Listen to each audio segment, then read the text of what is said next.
भारत माता की जय। भारत माता की जय। जय श्री राम। जय श्री राम। निश्चित रूप से आपण मैंने समस्त जानिथिबे राष्ट्रीय हिंदू परिषद सदा सर्वदा हिंदुत्व रक्षा गोमाता सुरक्षा पर लड़ाई कर आज से हिंदुत्व रक्षा गोटे नूतन चिंताधारा नहीं कि आज राष्ट्रीय हिंदू परिषद भुवनेश्वर सहर सारा राज्य रे गोटे नूतन कार्यक्रम हाथ को नहीं हर घर झंडा कार्यक्रम जो थे कि आम प्रत्येक हिंदू परिवार घर को जीवु प्रत्येक हिंदू परिवार सहित संपर्क रखिबू एवं जातिवाद को भूली गोटे सुस्थ समृद्ध हिंदू समाज गठन करने उद्देश्य यही कार्यक्रम रखाई एवं समस्त हिंदू भाई को ए सामिल करूँ प्रत्येक हिंदू घर को जाके घरे गैरिक पताका लगेवा सह समस्त घरे आमर हिंदू धर्मर जो ग्रंथ रही भागवत गीता एवं हनुमान चालीसा बंटन करूँ समस्त हिंदू समाज को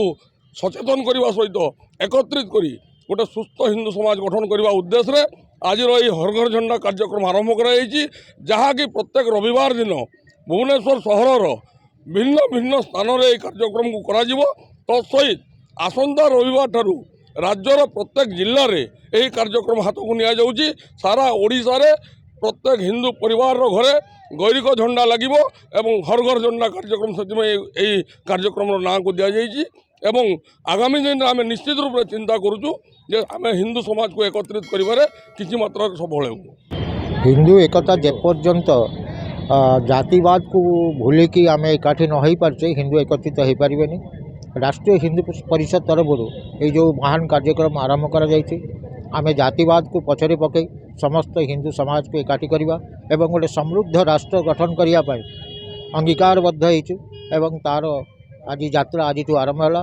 यहाँ प्रति रविवार दिन ये कार्यक्रम रखा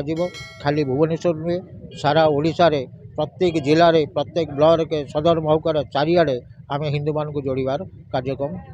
करने स्थिर कर।